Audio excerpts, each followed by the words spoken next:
wabarakatuh. Kami dari tim Tremos ingin mempresentasikan tugas akhir mata kuliah Sistem Pakar dengan judul Penerapan Metode Inferensi Fusi Mamdani pada Sistem Pakar untuk Diagnosa Tingkat Stres Mahasiswa. Dengan anggota Audrey Era Goldinia dengan NIM 84, Cindy Hairunisa dengan NIM 83, Hilda Harisa dengan NIM 93, Johannes Christian dengan NIM 68, dan Taufik Adi Prasetyo dengan NIM 76. Abstraksi. Stres merupakan suatu hal umum yang dialami oleh setiap manusia, khususnya mahasiswa. Dapat disebabkan karena melakukan pembelajaran yang dilakukan terus-menerus untuk memenuhi kebutuhan pendidikan sehingga membuat jenuh pada mahasiswa. Stres yang dialami pada mahasiswa ini dapat menyebabkan gejala-gejala negatif yang akan menghambat proses pembelajaran.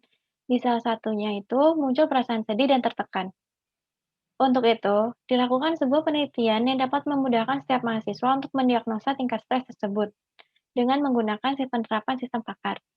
Pada penelitian ini, penerapan sistem pakar menggunakan inferensi Fusi Mamdani dengan menggunakan data kuesioner dari 10 orang mahasiswa yang melakukan diagnosa tingkat stres dan menghitung probabilitas tingkat stres yang dialami oleh mahasiswa tersebut. Latar belakang. Secara umum, stres dapat dialami oleh setiap manusia, khususnya mahasiswa. Menurut Robin, stres merupakan kondisi dinamis di mana seorang individu dihadapkan dengan kesempatan, keterbatasan, dan tuntutan sesuai dengan harapannya dari hasil yang ingin dicapai dalam kondisi penting dan tidak menentu. Objek penelitian yang dilakukan adalah kepada mahasiswa yang terdaftar sebagai mahasiswa baik dari perguruan tinggi maupun swasta.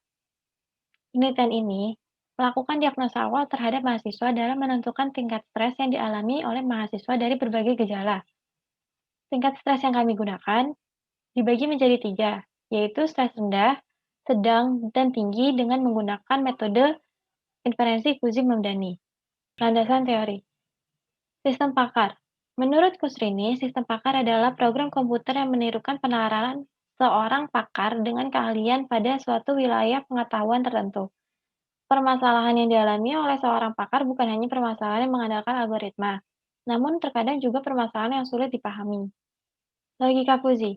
Dalam riset operasi, logika Fusi dipakai dalam penjadwalan dan pemodelan, pengalokasian, dan lain-lainnya. Logika Fusi juga dipakai untuk meningkatkan taraf kepercayaan seperti kegagalan diagnosa, inspeksi dan pemantauan produk, serta lain-lainnya. Fusi Mamdani. Metode Mamdani sering juga dengan nama metode Max-Min.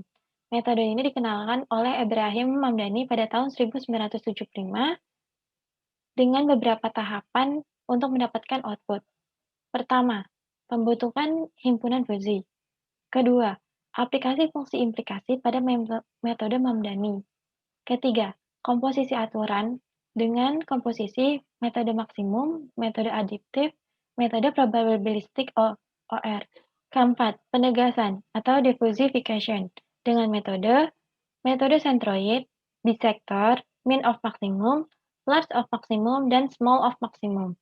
Tingkatan stres. Menurut Priyoto, stres dibagi menjadi 3 tingkat, yaitu stres rendah, sedang, dan tinggi. Stres rendah adalah stres yang dihadapi oleh setiap orang secara teratur, seperti banyak tidur, kemacetan lalu lintas, dan kritikan dari atasan. Stres rendah ini berlangsung tidak lama, hanya beberapa menit atau jam, dan tidak disertai dengan gejala yang berat. Stres sedang. Stres sedang ini berlangsung lebih lama dari beberapa jam sampai beberapa hari.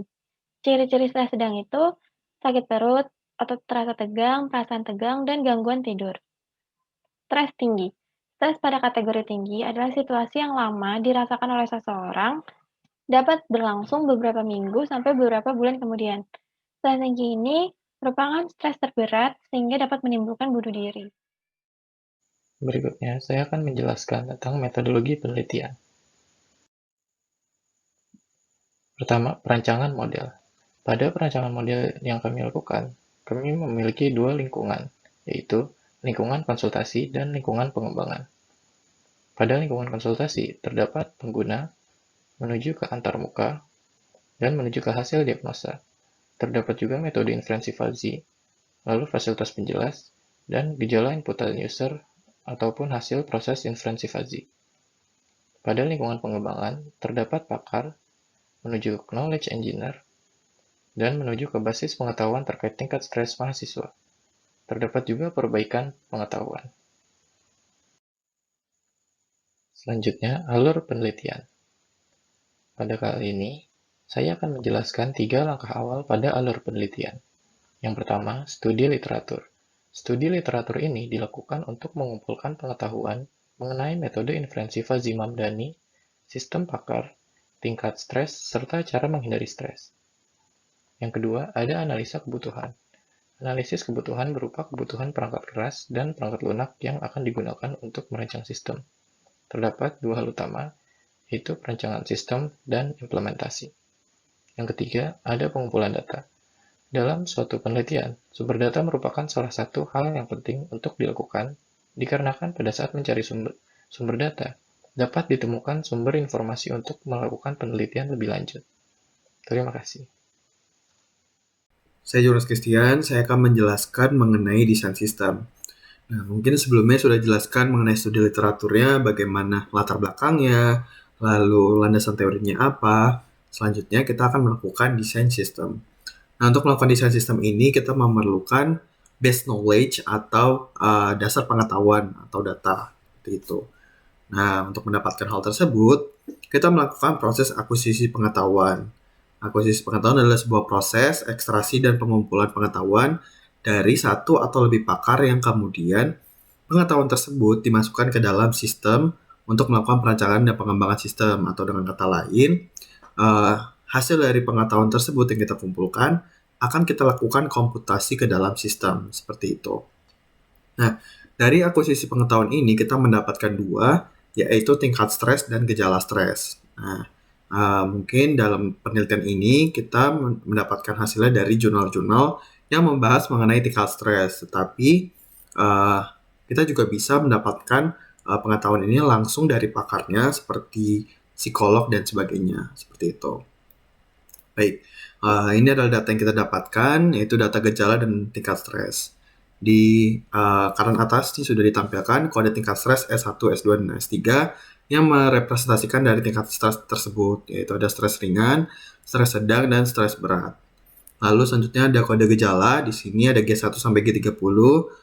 Setiap kode ini merepresentasikan gejala-gejala dari tingkatan stres. Seperti kita lihat di sini contohnya G1, saya merasa bahwa diri saya menjadi marah karena hal-hal sepele. Nah, ini adalah contoh gejalanya yang selanjutnya akan menjadi dasar untuk kita lakukan kesimpulan atau konklusi. Baik, selanjutnya adalah representasi pengetahuan. Dalam merancang sebuah sistem pakar, kita memerlukan sebuah model representasi. Nah, ada beberapa teknik yang bisa kita gunakan, yaitu tekniknya seperti object attribute value, ada semantic network, ada frames, ada logic, dan yang akan kita gunakan pada penelitian ini adalah production rule atau kaidah produksi. Nah, production rule ini biasa digunakan dengan menggunakan kaidah jika maka atau if then. Nah, ini hampir mirip ya seperti kita belajar di matematika diskrit, ada premise dan ada konklusi seperti itu. Nah, ini adalah data-data yang ditampilkan, ada kode dan ada representasinya.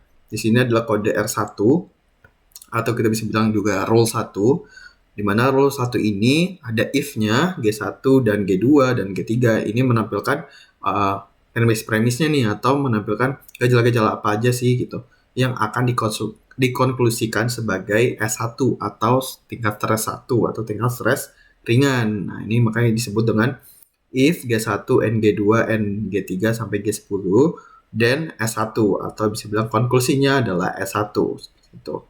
Nah, sama seperti R2 dan R3, di mana setiap dari kode ini ada representasinya berupa gejalanya, berupa premisnya, dan hasil dari tingkat stresnya atau konklusinya, seperti itu.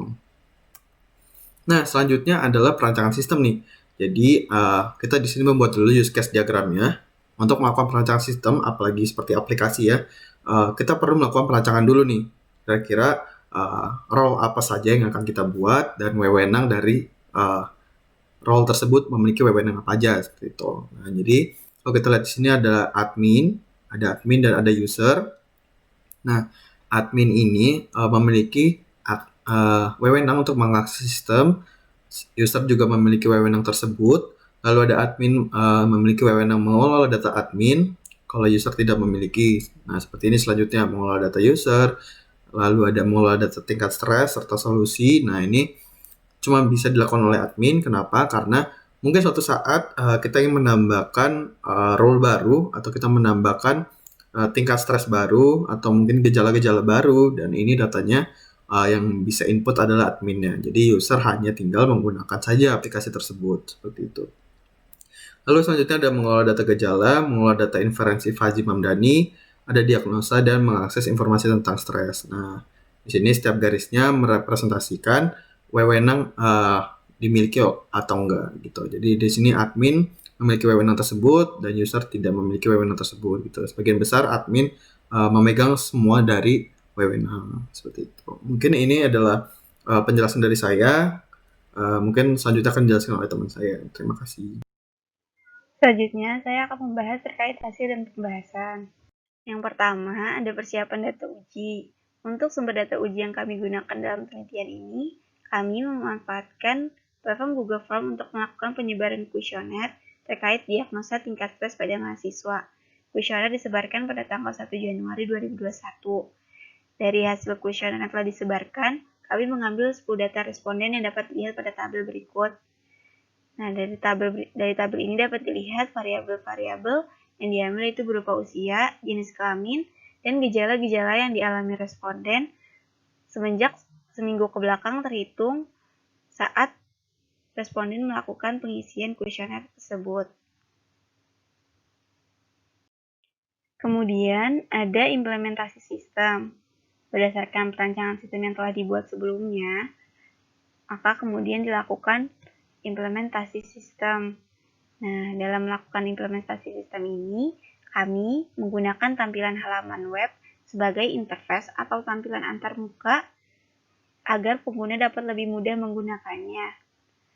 Nah, berikut adalah tampilan dari halaman utama sistem yang kami buat, yang terdiri dari header dengan judul sistem pakar diagnosa tingkat stres mahasiswa, dan menu-menu ada home, diagnosa tingkat stres about, dan juga ada button untuk melakukan diagnosa. Tampilan berikutnya itu ada tampilan informasi tingkat stres, di mana tampilan ini akan muncul ketika user memilih menu tingkat stres. Nah, akan muncul tabel yang terdiri dari tingkatan stres. Dalam penelitian ini kami membagi tingkatan stres menjadi 3 bagian, yaitu ada stres ringan, stres sedang, dan stres berat. Nah, dari tabel ini juga dilengkapi oleh definisi dari stres ringan itu apa, stres berat itu apa, dan stres sedang itu apa, serta solusinya. Nah, selanjutnya ada tampilan registrasi sebelum melakukan diagnosa. Jadi, sebelum melakukan diagnosa terkait tingkat stres yang dialami, user diharapkan untuk mengisi identitas terlebih dahulu seperti nama, jenis kelamin, umur, alamat, dan email.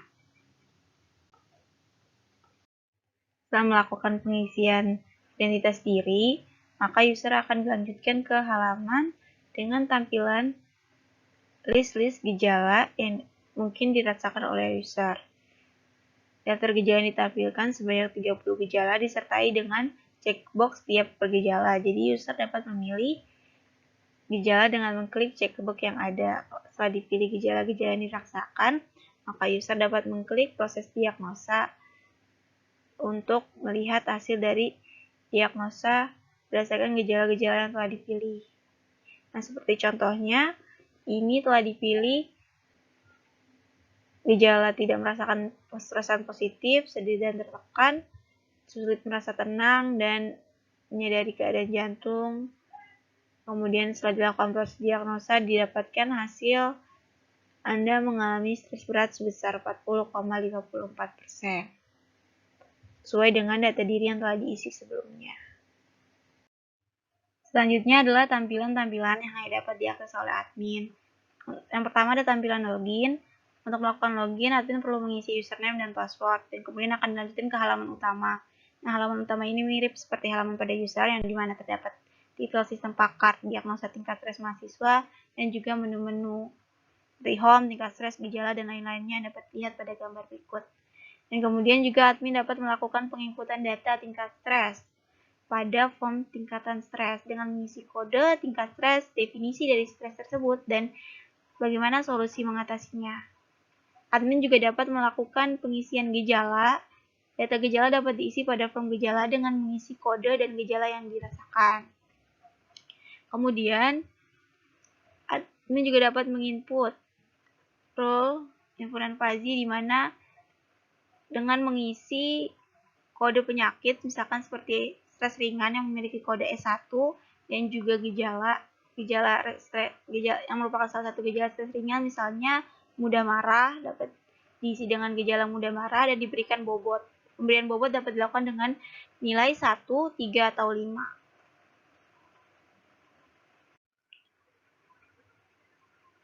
Berikut telah hasil dari pengimplementasian sistem. Pertama, mengisi data diri.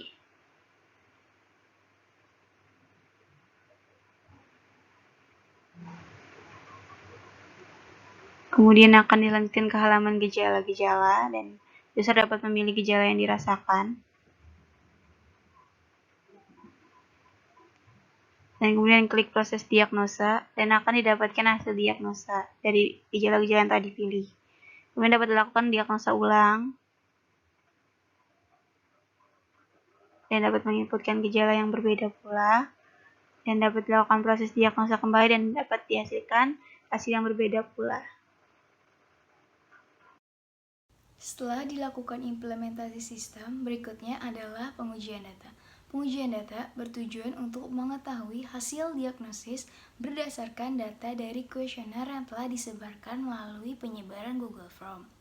Hasil diagnosis tingkat stres pada mahasiswa didapatkan berdasarkan perhitungan dari sistem yang telah dibuat dengan menggunakan metode inferensi Fuzzy Mamdani. Hasil diagnosis tingkat stres dapat dilihat pada tabel berikut ini. Didapatkan 10 responden dengan usia rentang 19 hingga 20. Didapatkan rata-rata responden memiliki tingkatan stres yaitu stres berat dengan nilai probabilitas yang berbeda-beda. Kemudian kesimpulan dan saran. Kesimpulan, berdasarkan data 10 responden yang didapatkan, telah dilakukan hasil diagnosis menggunakan sistem dengan hasil diagnosa, yaitu 10 responden mengalami stres berat. Salah satu gejala yang banyak dialami oleh para responden adalah perasaan sedih dan tertekan. Kemudian, saran. Saran yang kami berikan kepada peneliti berikutnya adalah sebagai berikut.